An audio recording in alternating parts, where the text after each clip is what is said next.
Hello everyone, आप सभी का हमारे चैनल पर स्वागत है। आज की इस वीडियो लेक्चर में हम क्लास 8 साइंस वार्षिक परीक्षा 2025 के क्वेश्चन पेपर को देखेंगे कि किस टाइप से जो क्वेश्चन है इसमें पूछे गए हैं और साथ ही सभी प्रश्न के उत्तर के साथ आज इस पेपर को यहाँ पर हम पूरा हल करने वाले हैं। सबसे पहले यहाँ पर खंड क में आएंगे तो यहाँ पर 10 मार्क्स का बहुविकल्पी प्रश्न यहाँ पर पूछा गया है। पहला क्वेश्चन यहाँ पर दे रखा है, ऊर्जा के नवीकरणीय स्रोत हैं। ऑप्शन नंबर जो फोर्थ वाला यहाँ पर दे रखा है सौर ऊर्जा, ये इसका आंसर हो जाएगा। इसके बाद क्वेश्चन नंबर ख यहाँ पर दे दिया है, बॉक्साइट किसका अयस्क है। बॉक्साइट एल्यूमिनियम का अयस्क है। ऑप्शन नंबर थर्ड वाला ये इसका आंसर हो जाएगा। इसके बाद क्वेश्चन नंबर ग यहाँ पर दे दिया है, मादा जननांग है। ऑप्शन नंबर जो सेकंड वाला यहाँ पर दे रखा है गर्भाशय, ये इसका आंसर हो जाएगा। इसके बाद क्वेश्चन नंबर घ यहाँ पर दे दिया है, यूरिया उर्वरक है। ऑप्शन नंबर जो फर्स्ट वाला यहाँ पर दे रखा है नाइट्रोजनी, ये इसका आंसर हो जाएगा। इसके बाद क्वेश्चन नंबर अंग यहाँ पर दे दिया है, विद्युत विभवांतर का मात्रक है। इसका जो मात्रक होता है वो वोल्ट होता है और इसे हम भी से प्रदर्शित करते हैं। इसके बाद क्वेश्चन नंबर सेकंड में आएंगे तो निम्नलिखित कथन में से सही कथन के सामने सही तथा गलत कथन के सामने गलत का चिन्ह लगाकर उत्तर पुस्तिका पर यहाँ पे हमें लिखना है। ठीक है, सही गलत का निशान लगाना है। 10 नंबर के जो क्वेश्चन यहाँ पे पूछे गए हैं, पहला यहाँ पर दे रखा है रेशम प्राकृतिक रेशा है, तो यहाँ पर ये सही हो जाएगा। रेशम एक प्राकृतिक रेशा होता है। इसके बाद क्वेश्चन नंबर ख यहाँ पे दिया है, सभी सूक्ष्मजीव हानिकारक होते हैं, तो ये ऐसा नहीं होता है।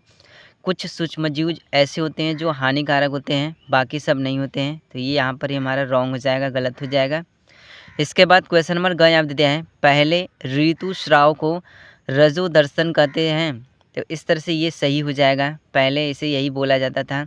इसके बाद क्वेश्चन नंबर घ यहाँ पे दिया है, बल में परिमाण होता है किंतु दिशा नहीं होती है, तो इस तरह से ये गलत हो जाएगा क्योंकि बल में परिमाण दिशा दोनों होती है। इसके बाद क्वेश्चन नंबर अंग यहाँ पे दे दिया है, चुंबक कांच के टुकड़े को आकर्षित करता है, तो इस तरह से गलत हो जाएगा। चुंबक जो होता है वो लोहे के टुकड़े को आकर्षित करता है। इसके बाद क्वेश्चन नंबर तीसरा यहाँ पे दे दिया है, निम्नलिखित वाक्यों में रिक्त स्थानों की पूर्ति यहाँ पे हमें करना है। 10 नंबर का जो क्वेश्चन है यहाँ पे दिया गया है। पहला क्वेश्चन यहाँ पे दे दिया है, 2 या 2 से अधिक परमाणु आपस में मिलकर बनाते हैं, तो ये अणु बनाते हैं। इस तरह से यहाँ पे हम अणु फिल कर देंगे। इसके बाद क्वेश्चन नंबर ख यहाँ पे दिया है, जंतुओं में हार्मोन द्वारा स्रावित होता है, यहाँ पे हमें फिल करना है। तो इसमें यहाँ पर हम क्या फिल करेंगे, अंतःस्रावी ग्रंथियों द्वारा स्रावित होता है। इसके बाद क्वेश्चन नंबर ग यहाँ पे दे दिया है, डिस्लेक्सिया कोई बीमारी नहीं है, यहाँ पे हमें फिल करना है। तो यहाँ पर हम क्या फिल करेंगे, संबंधित यहाँ पे फिल कर देंगे, डिस्लेक्सिया कोई संबंधित बीमारी नहीं है। इसके बाद क्वेश्चन नंबर घ यहाँ पे दे दिया है, खून की जांच करने के लिए प्रयोग किया जाता है, किसका प्रयोग किया जाता है, CBC का प्रयोग किया जाता है। ठीक है, CBC यहाँ पे हम फिल कर देंगे। इसके बाद क्वेश्चन नंबर अंग यहाँ पे दिया है, पेंसिल में उपस्थित काला पदार्थ है, इसको हम ग्रेफाइट बोलते हैं, यहाँ पर हम ग्रेफाइट फिल कर देंगे। इसके बाद क्वेश्चन नंबर 4 में आएंगे तो निम्नलिखित प्रश्नों के अति संक्षिप्त यहाँ पे हमें उत्तर देना है। 10 नंबर के जो क्वेश्चन है यहाँ पे पूछा गया है। पहला क्वेश्चन यहाँ पे दिया है, भूतापीय ऊर्जा किस प्रकार की ऊर्जा है। इसका आंसर यहाँ पे क्या हो जाएगा, भूतापीय ऊर्जा एक प्रकार की नवीनकरण और स्वच्छ ऊर्जा है जो पृथ्वी के अंदर से आने वाली गर्मियों से प्राप्त होती है, ये हमारा आंसर हो जाएगा। इसके बाद क्वेश्चन नंबर ख यहाँ पे दिया है, किसी एक द्रव धातु का नाम यहाँ पे हमें लिखना है। ठीक है, तो यहाँ पर हम पारा लिख देंगे, पारा एक द्रव धातु हो जाएगा।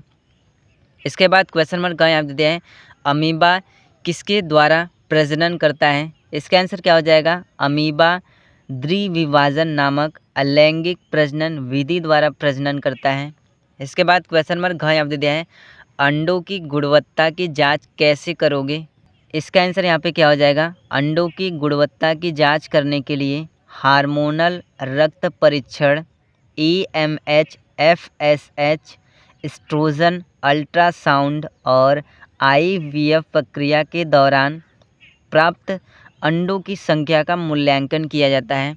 इसके बाद क्वेश्चन नंबर अंगा में आएंगे तो ईमेल अकाउंट क्या होता है, यहाँ पर हमें इसका आंसर देना है। तो ईमेल अकाउंट क्या होता है, ईमेल अकाउंट एक ऐसा सिस्टम है जो इंटरनेट के माध्यम से किसी भी व्यक्ति या समूह को संदेश भेजने और प्राप्त करने की सुविधा है।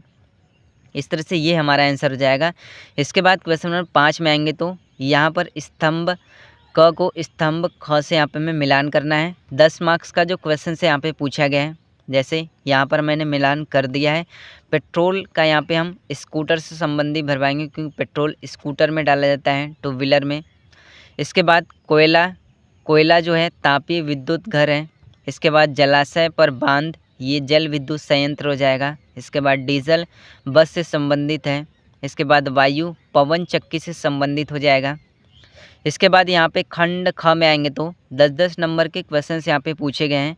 क्वेश्चन नंबर 6 यहाँ पे दे दिया है, इलेक्ट्रॉन प्रोटॉन एवं न्यूट्रॉन के गुणों की यहाँ पे हमें तुलना करना है।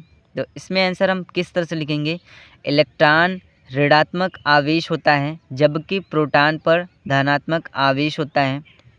न्यूट्रॉन पर कोई आवेश नहीं होता है। इलेक्ट्रॉन का द्रव्यमान प्रोटॉन के द्रव्यमान का लगभग 1/2000 गुना होता है। इस तरह से यहाँ पर हम तुलना करेंगे। इसके बाद क्वेश्चन नंबर 7 में आएंगे तो केवल चित्रों के माध्यम से रेखित तथा अरेखित पेशी ऊतक में यहाँ पर हमें अंतर स्पष्ट करना है। इसके बाद क्वेश्चन नंबर 8 में आएंगे तो जल पंप की कार्य विधि का यहाँ पर हमें सचित्र वर्णन करना है। इसका आंसर आप क्या हो जाएगा, जल पंप यह यांत्रिक ऊर्जा का उपयोग करके पानी को पाइप के माध्यम से धकेलता है, जिससे सुचारू जल प्रवाह सुनिश्चित होता है। इसके बाद क्वेश्चन नंबर 9 में आएंगे तो अमीटर तथा वोल्ट मीटर में अंतर यहाँ पर हमें स्पष्ट करना है। इसमें अंतर हमें किस तरह से लिखना है, अमीटर इसकी सहायता से किसी विद्युत परिपथ में प्रवाहित होने वाली विद्युत धारा का मापन करते हैं। वोल्ट मीटर इसकी सहायता से विद्युत परिपथ में किन्हीं दो बिंदुओं के मध्य विभवांतर ज्ञात करते हैं। अमीटर में यहाँ पे हम देखेंगे तो इसकी कुंडली के साथ समांतर क्रम में कम प्रतिरोध तार लगा होता है। इसके बाद वोल्ट मीटर में यहाँ पे हम देखेंगे तो इसकी कुंडली के साथ श्रेणी क्रम में उच्च प्रतिरोध का तार लगा रहता है। इसके बाद अमीटर में यहाँ पे हम देखेंगे तो एक आदर्श अमीटर का प्रतिरोध 0 होता है, जबकि वोल्ट मीटर में एक आदर्श वोल्ट मीटर का प्रतिरोध अनंत होता है। इस तरह से यहाँ पर हमें अमीटर तथा वोल्ट मीटर में अंतर लिखना था। इसके बाद क्वेश्चन नंबर 10 यहाँ पर दे दिया है, ईंधन क्या है। ईंधन का वर्गीकरण उदाहरण सहित यहाँ पे हमें करना है। तो ईंधन क्या है, ईंधन वे पदार्थ है जिन्हें जलाकर उष्मा या ऊर्जा की प्राप्ति की जाती है, और ये ठोस, तरल या गैस के रूप में हो सकते हैं, जैसे कोयला, पेट्रोल, डीजल। ईंधन का वर्गीकरण अवस्था के आधार पर, स्रोतों के आधार पर, उपयोग के आधार पर होता है। इस तरह से क्लास 8 साइंस वार्षिक परीक्षा 2025 के क्वेश्चन पेपर में जो क्वेश्चन से पूछे गए हैं, वीडियो पसंद आए तो वीडियो को लाइक कर दीजिएगा। साथ ही हमारे चैनल पर नए चैनल को सब्सक्राइब कर दीजिएगा।